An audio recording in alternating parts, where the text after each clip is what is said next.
अस्सलाम वालेकुम दोस्तों, मैं हूं माजिद मलिक और डिस्कवर द वर्ल्ड में आप सबको खुशामदीद। दोस्तों, आज इंसान ने इस दुनिया में जितनी भी तरक्की और कामयाबी की मंजिलें तय की हैं, उन सब का क्रेडिट वो अपने आप को देता है। यानी कि इंसान जितना कामयाबी की मंजिलों को छूता चला जाता है, उतना ही वो अल्लाह पाक की नाफरमानियां भी करता जा रहा है। क्योंकि इंसान ये भूल चुका है कि आज वो जिस मकाम पर भी खड़ा है, सिर्फ अपने खालिक हकीकी की वजह से ही है। इसमें कोई शक नहीं कि वो रब की जात जिस इंसान को जमीन से आसमान तक पहुंचा सकती है, वही जाते पाक उसी इंसान को आसमान से दोबारा जमीन पर भी फेंक सकती है।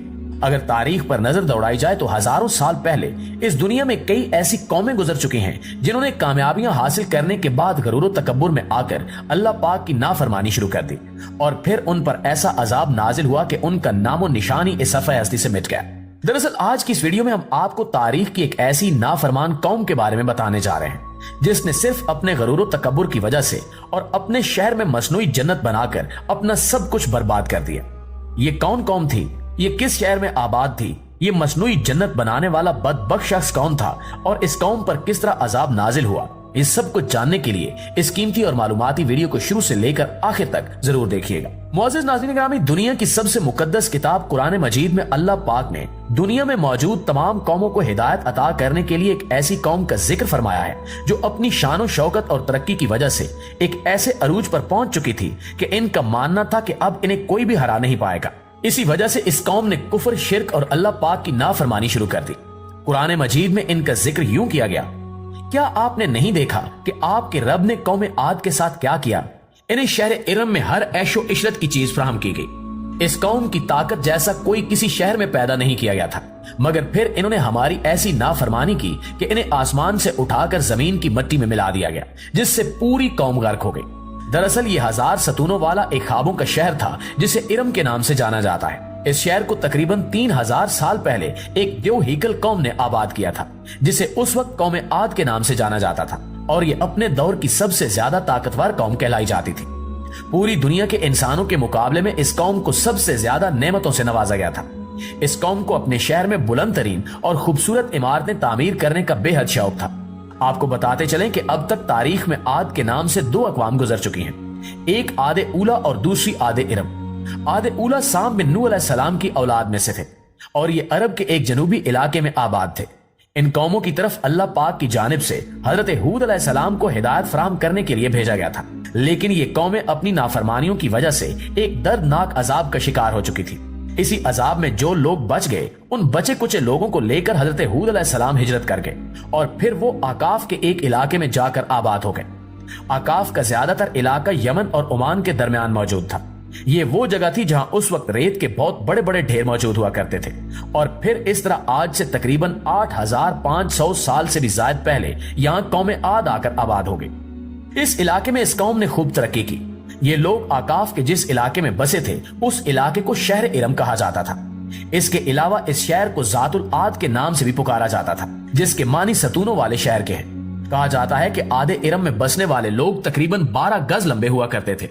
इनके अंदर इतनी ताकत मौजूद थी कि काफी बड़े बड़े वजनी पत्थरों को सिर्फ अकेला शख्स ही उठा लिया करता था। इसलिए उस वक्त कौम आद पूरी दुनिया की सबसे ताकतवर और मजबूत कौम कहलाई जाती थी। इस कौम पर अल्लाह पाक की जानिब से खास करम नाजिल था, क्योंकि इस कौम को अल्लाह पाक ने सरसब्ज बागाज के साथ साथ बहुत सारे खेत भी अता किए थे। उस वक्त कौम आद के पास पीने के लिए मीठा पानी और बेशुमार जानवर भी मौजूद हुआ करते थे, जबकि इसके अलावा भी इस कौम को अल्लाह पाक की जानिब से बेशुमार नेमतों से नवाजा गया था। बस इतनी ज्यादा नेमतों को देखते हुए और अपने आप को दुनिया की सबसे मजबूत कौम समझते हुए कौम आद मगरूर होने लग गए। फिर इस कौम के लोग अल्लाह पाक की नाफरमानी करने पर उतर आए।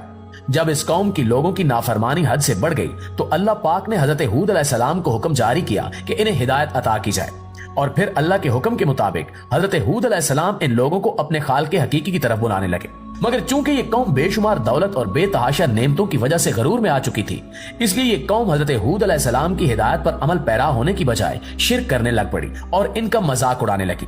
उस कौम आद का बादशाह शद्दाद नामी शख्स था। कहा जाता है कि इसका एक और भाई भी था जिसका नाम शदीद था। शद्दाद से पहले वही इस कौम का बादशाह था, मगर उसके फौत हो जाने के बाद यहाँ का बादशाह कहलाया जाने लगा। शद्दाद की बादशाहत यमन से इराक तक फैली हुई थी।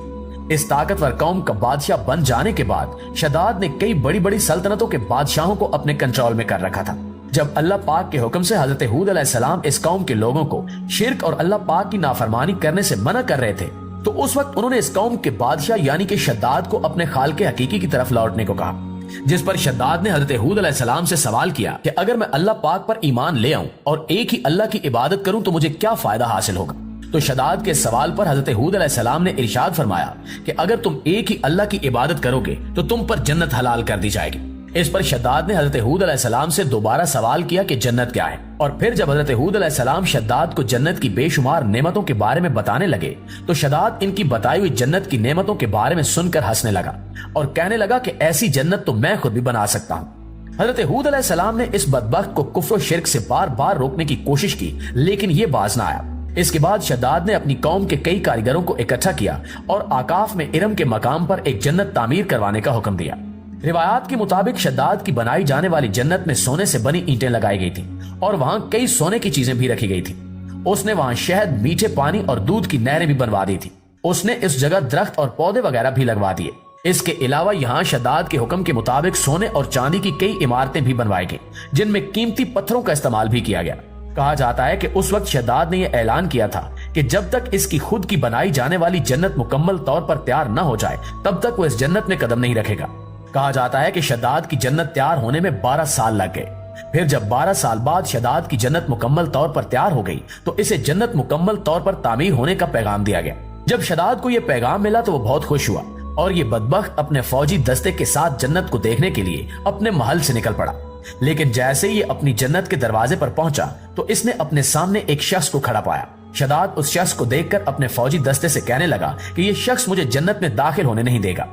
शद्दाद की फौज शद्दाद से जब उस शख्स के बारे में पूछने लगी तो ये कहने लगा कि ये मलकुल मौत है जो मेरी रूह कब्ज करने आया है। इसके बाद शद्दाद मलकुल मौत से रो रो कर कहने लगा कि मुझे मेरी जन्नत में एक बार दाखिल होने दो, मुझे बस एक बार अपनी जन्नत का दीदार कर लेने दो, इसके बाद तुम मेरी रूह कब्ज कर लेना। लेकिन मलकुल मौत फरमाने लगे कि हमें अल्लाह पाक की तरफ से हुक्म दिया गया है कि तुम जैसे बदबख्त और नाफरमान इंसान को तुम्हारी जन्नत में दाखिल ना होने दिया जाए। और फिर अल्लाह पाक के हुक्म के मुताबिक मलकुल मौत ने शद्दाद जैसे बदबख्त इंसान की रूह कब्ज कर ली। तारीख का ये वाकया मौजूदा इंसानों के लिए एक बहुत बड़ा सबक है कि इंसान जितना मर्जी दौलतमंद और ताकतवर बन जाए उसे अल्लाह पाक की नाफरमानी और गरूर और तकब्बुर कभी नहीं करना चाहिए।